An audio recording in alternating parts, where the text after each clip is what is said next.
All right, today we're doing something a little different. We're going to try hacking your stress response. We're going to peek inside the user manual for your brain and show you how to become the programmer, not just the user. Let's jump in. So, let's start with a basic question. What is stress, really? I mean, we all talk about being stressed out, but what does that actually mean? It can feel like this invisible force that just hijacks your day. But here's the thing. It's not invisible at all. It's a very real, very physical event happening inside your body. Think of it like this. There's a chemical battle being waged inside your brain. In one corner, you've got the stress hormones, cortisol and adrenaline, that fire up your classic fight-or-flight response. And in the other corner, you have the happiness hormones, like dopamine and serotonin, the feel-good chemicals. This isn't just a mood. It's actual chemistry. So, let's take a closer look at what's actually going on upstairs when you're feeling the pressure. You see, the specific mix of these chemicals at any given moment is basically creating your emotional reality. It's the brain's default programming that says, okay, feel this now. But here's the game-changing question. What if you could step in and start influencing that chemical recipe yourself? And that brings us to a really powerful set of tools designed to do exactly that. We are talking about reprogramming your own mind, and the framework we're going to explore is called neuro-linguistic programming. Okay, I know, neuro-linguistic programming sounds super complicated, right? But the idea behind it is actually pretty simple. Just think of your mind as a computer's operating system. Neuro is the hardware. It's how your brain processes information. Linguistic is the code, the words and thoughts you use. And programming, well, that's the software. All those automatic habits and reactions you run every single day without even thinking about it. NLP is all about learning how to rewrite that software. So here's the most important part to get. NLP isn't about changing the stressful world around you. Let's be honest, you can't control traffic, or your boss, or sudden deadlines. Instead, as this quote from a fascinating study points out, it's all about changing your reaction to those things. It's about upgrading your internal coping software so you can handle whatever comes your way. All right, that's enough of the theory. Let's get our hands dirty. Here are 3 super practical mental resets from the NLP toolkit that you can literally start using today. First up, we've got a technique called anchoring. The best way to think about this is like creating a physical calm button that you can press anytime, anywhere to instantly shift how you feel. Here's how you build one. First, I want you to recall a memory where you felt absolutely on top of the world, powerful, confident, unstoppable. Really immerse yourself in it. What did you see? What did you hear? What did it feel like? Now, right at the peak of that amazing feeling, do a small, unique physical action. Something like touching your thumb to your index finger. That's your anchor. Just do this a few times to really lock it in. Now, the next time you feel that stress starting to creep in, just activate your anchor. The goal here is so simple, but so powerful. You're literally creating an on-demand shortcut to a positive state.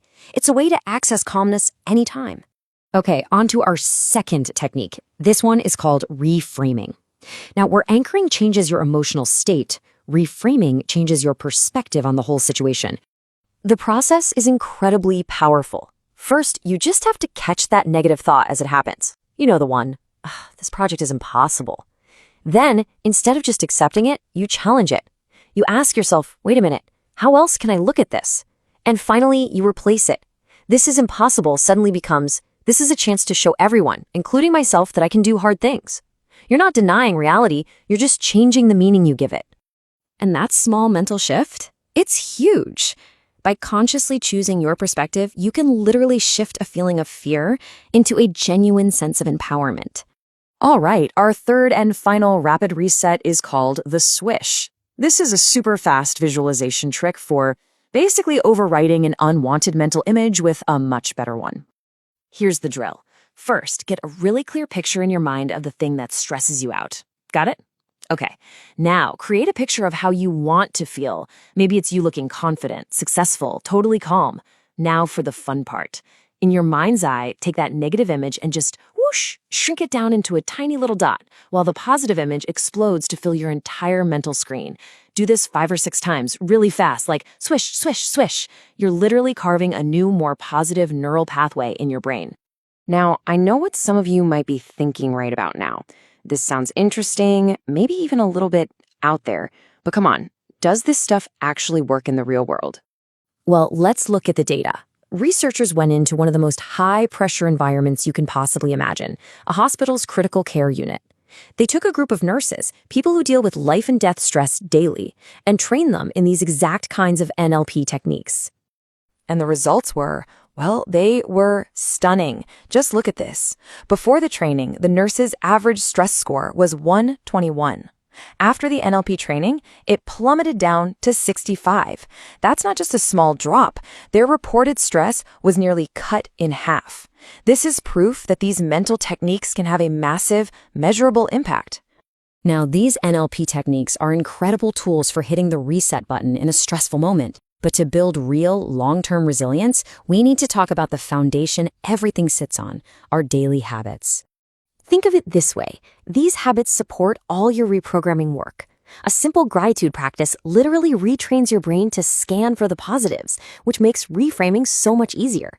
Good sleep? That's non-negotiable. It's the fuel you need for emotional control. And mindfulness? Well, it works perfectly with NLP. Mindfulness helps you become aware of your thoughts so you can then step in and use a tool like the swish to change them. So let's bring all of this together.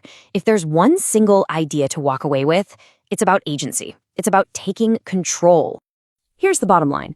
You are not just a passenger getting tossed around by stress. You are in the driver's seat.